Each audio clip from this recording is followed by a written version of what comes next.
Hello, my mindful meal preppers. My name is Em, and this is Life's Table. This is the second video of my weekly 3, 4, 5 challenge. Just to remind you all of what that is, to help address our nation's food insecurity endemic, I have decided to record myself making 3 meals from start to finish every week. Each of these 3 dishes must serve at least 4 people and cost less than $5 per serving. 3, 4, 5. Today's lunch is going to be a hearty and delicious sausage and spinach soup. You can see the ingredients I purchased along with the prices here in this photo. You'll notice that I was able to keep well below my $20 limit for this meal, which allowed me to purchase supplemental ingredients for other meals that I'm cooking this week, as well as other very important food items for my survival, like fruit, like coffee, and tea. In case you missed the initial grocery haul, you can catch up with the link in the video description down below. But if you're ready to go though, tie back your hair if you have to, put on an apron if you've got one, and let's get cooking good looking. We've got a lot to learn today at Life's Table.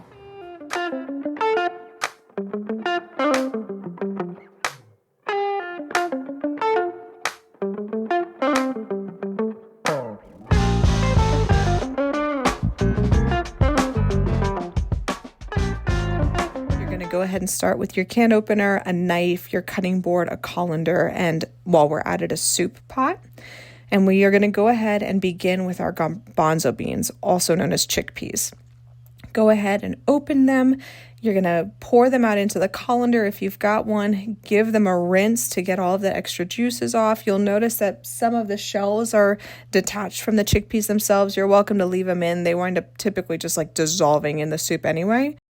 And then while we let that sit and drain a little bit more, what I love to do to add to my soups to get that delicious extra kick of flavor in them is add a little bit of chicken bouillon.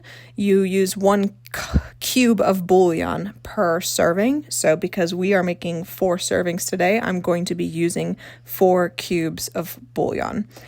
And then we will go in with about 4 cups of water to go into our soup pot. Set that on the stove and turn it to high. So in the last video, we began to talk about budgeting.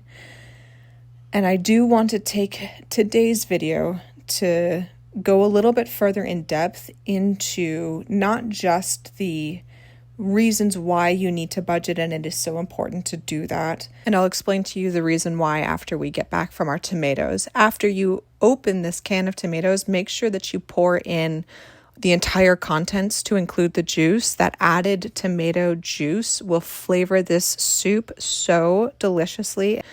After you finish with the tomatoes, we're actually going to move on then to our frozen spinach. Once again, super easy. Give it a quick open and dump the entire contents of this frozen spinach in. It is going to be the predominant color of your soup. You are going to be making a very dark green colored soup, but it's what gives the broth, again, that added flavor of vegetables to balance out the umami of the chicken bouillon and eventually the sausage. We next go in with our onion and our garlic. Much like the last video, I'm only going to use about 1/3 of this massive softball of an onion. Typically, 1 small onion will be more than sufficient. And we are going to go ahead and cut it up the same way that we did in the last video. If you are the type of person who likes to keep their vegetables with just a little bit of crunch in them, then I would recommend putting the onion in closer to the end, probably after the garlic, the chickpeas, and the spices. But I like softer onions in my soups, so I do put them in relatively early on. Once that goes in, we will then follow it up with our garlic. I'm going to go ahead and crush the garlic the same way that I did the last time to release the allicin. Allicin, for those of you who do not know, is what gives garlic kind of its really strong garlicky flavor. And not only in crushing it do you activate it, but this is also when people say garlic is so good for you, it is the release of this compound that helps to add to those health benefits. We follow that up with our spices. I personally love a spicier soup, especially this one, and I'm adding crushed red pepper to mine. If you don't like spice, then don't add it in. But again, we're cooking with what we've got. So black pepper, crushed red pepper, salt, and chicken bouillon is what we're playing with today, and it's going to be delicious no matter what. And then last but not least, we're going to go ahead, give it a stir with our ladles, and move on to the sausage. Now, the tube of sausage that I bought serves more than 4. It served 6 actually. And because the soup only serves 4, what I'm going to do is use 2/3 of this container and save that last third for a delicious breakfast dish I've got planned for next week. Do yourself a favor. Don't overdo it just because the whole tube is at your disposal. That doesn't mean you have to use all of it. If you're only cooking for 4, then save the rest of this so that we can make breakfast, like I said, next week. We're going to be rolling these into little balls, this maybe like an inch across. Teeny tiny little meatballs. That even was too big. We break it down even further. So you're looking at the size of a grape, essentially, for these sausage balls. All right. While we finish rolling those up, what we are going to do afterwards is throw in the chickpeas last and then let it boil for 7 to 10 minutes. And while we're letting that boil, I'm going to go grab a seat at Life's table.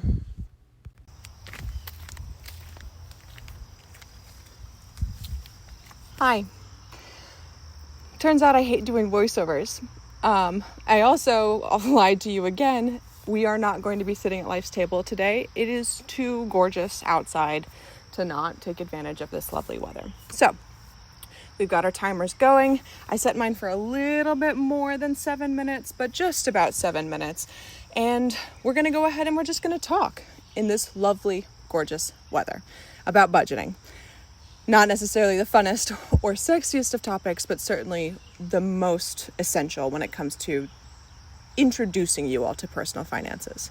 The reason why is because when it comes to saving money and spending money, it doesn't matter how badly you want to save or you want to spend if you don't know what your current situation is. You need to have an understanding of your current situation in order to then try to make improvements to it and implement strategies to make it better.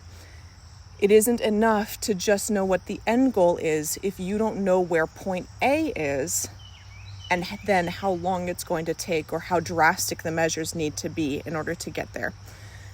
Looking at the food example, if you go onto the USDA website, they say that the average American, and of course this isn't factoring in cost of living or food deserts or anything like that, but on average, an American citizen can expect to spend between $150 to $200 per person per month in their household. So I've got 4 people in my house. I can expect to spend $600 to $800 per month because of the 4 people in my house per person per month. That's wonderful and that's good. But if I don't know what I'm currently spending on food in my house, I have no idea how far off this target I am. Maybe I'm already reaching it. Maybe I'm already hitting it and I'm just fine and I'm doing what I'm supposed to be doing. But without a budget, who's to say? I'm just throwing spaghetti at the wall and hoping that it'll hit. So, speaking personally, I know for a fact that before taking on this challenge, I was spending way more than $200 per person per month in my house. Food is a love language for me. I think I said that in the last video too. It is something that brings me such pride and such joy that there's no way that I was just spending $200 per month, especially living in the high cost of living area that I do. $200 is what I would spend like dining out in a week, depending on like the weeks that were happening. Okay. There's no way. And of course, that wasn't sustainable. It's one of the reasons why I'm taking on this challenge, is because I can't afford to do that in the long run. It would be great if I could, but that's definitely not what's happening right now. So we now have, in this case, our point B, but we need to know what our point A is. All right. And having that $150 to $200 per month is great. Sorry, the dog saw something in the other yard. Having that $150 to $200 as our end goal, as our target, is great, but we now need to work towards that. The way that you do that is you pull up your mobile banking app and you see what you are currently spending your money on. Pull up your monthly statements, be it the credit card or the debit card or whatever you're spending it on, and start tracking and logging those expenses. And that will then show you objectively what you're spending your money on. Numbers do not care about your opinions. And even better, if you want to run an experiment on yourself, this is what I used to love doing with my clients. I would have them draft up a budget of what they thought they were spending their money on, and then we would do a deep dive into those finances. What I want you to do first is just sit down and estimate what you think you are spending in a month on whatever the categories are that your budget highlights you describing. So I'm sure that there is going to be a grocery or a food category. For sure, there's going to be a housing category. There's going to be a subscriptions category or your fun money category, what you spend on gaming, on Netflix, on Spotify, on all of the other luxuries that you have of your life. Guess how much you are spending right now. Draft that up. And I'm going to guarantee that if you are new to budgeting, you will be off by hundreds, if not $1,000. We told our clients to anticipate being off by about $1,000 when they were just drafting a budget from their guessing, from their memory, because we don't remember every time we swipe the card. We don't remember all of the purchases that we make in a week, in a month, in however long your window happens to be. Once you've done that though, now open up those banking apps, look at your monthly statements, and actually see where that money is going and how much of that money is getting sent there. And it is, unfortunately, it is kind of a rude awakening. At least I know it was for me. I thought to myself, oh my gosh, there must be a mistake. There is no way that I'm spending this much money on life. But numbers don't lie. That's one of the beauties of personal finance. If you want cold, hard, ruthless, objective truth, look to numbers to give you that rude awakening. But how do we know what that point A is? Well, that's where the budget comes in. Whatever method you decide to do, the apps, the pen and paper, the Excel spreadsheet, the envelope method, which I wouldn't necessarily start with the envelope method, but more power to you if you can do it. And then you can see you now have a point A, and beautifully, you've got a point B for what you should be shooting for in terms of a target. So once we have that, then we can start looking at some of these other ratios. I know a good budgeting ratio that I always used to tell my clients, about 70% of your money should be going towards your daily life, your daily expenses. Things like food, like rent, like gas for your car, like those subscriptions, like that OnlyFans account that you don't want anybody to know about, like travel, like gifts if it's somebody's birthday, so on and so forth. 70% of your money should be going towards keeping you alive today. No more than that, certainly. The next 20%, no more than that, should be going towards debt. Any money that you owe to other people. And that could be the credit card, that could be the car payment. We don't necessarily factor in the mortgage here if it's your primary residence, but that second property mortgage though, that does go towards debt because it's not necessarily something that we're using regularly and routinely, and therefore it is money that we really owe rather than just money that we're paying towards the way that we would with rent or our primary residence mortgage. So that last 10% is going towards saving for the future. And that can be in the form of an emergency savings account, which is what we say 3 to 6 months worth of living expenses. And we'll get more into that in a future video for sure. So 70%, no more than, for living expenses and our present day, 20% and no more than that towards debt, and then 10% at least towards savings. After you draft up your budget, again, you can kind of see how far off of these numbers you happen to be. And that's when we start making adjustments accordingly. And we'll talk about ways to make adjustments in that next video, but let's go ahead and check on this soup. With our timer ticking down and our soup just about finished, go ahead and give your soup a stir. We've really gone over a lot today, despite the fact that it's only been about 20 minutes. I hope that it's been educational for you to understand the importance of budgeting, to hopefully to motivate you to start looking at your finances more critically. Grab our bread and throw a couple of slices in the toaster oven so you get some nice, good, crunchy, hearty bread to go with your soup. You should be just about cooked through if you want to give your broth a taste test. Grab a bowl. We are just about ready to serve. So thank you so much for taking care of you today, for taking the time to work on yourself, dive a little bit deeper into your finances. I hope that you enjoy. Bon appetit.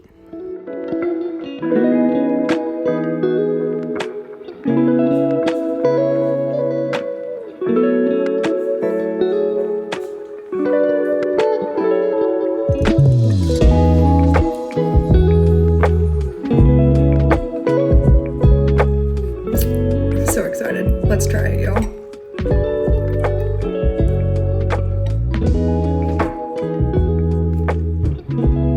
Yes. 10 out of 10 would recommend. This is absolutely delicious. It takes less than 20 minutes to prepare. It costs less than $20 to buy. Absolutely would recommend. Bon appetit, y'all. I hope you enjoy.